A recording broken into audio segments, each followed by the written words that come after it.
Gusto mo ba magpatayo ng isang tiny house para sa maliit mong lote? O kaya ng isang cabin type para sa ipapagawa mong mini resort sa farm lot mo? Ngunit wala kang idea sa paggawa ng plano ng tiny house o kung ano ang nararapat na mga sukat para dito. Huwag nang mag-alala dahil maaaring makatulong sa iyo ito upang makagawa ka ng isang simpleng plano o disenyo para sa pagpapatayo ng iyong tiny house na gusto mo. Ito ang A-frame tiny house na may sukat na 4 na metro sa labas at 6 na metro sa taas na mayroon na 4 hanggang 6 na packs ang kayang manirahan dito. Bagamat ito'y may maliit at sapat na espasyo lamang, ngunit ito'y kumpleto sa mga function na kailangan mo sa isang tahanan. Ito'y may maliit na living area, kitchen, bathroom at loft bed.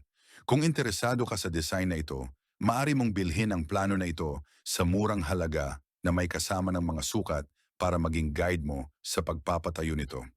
For inquiry, please direct message. Thank you.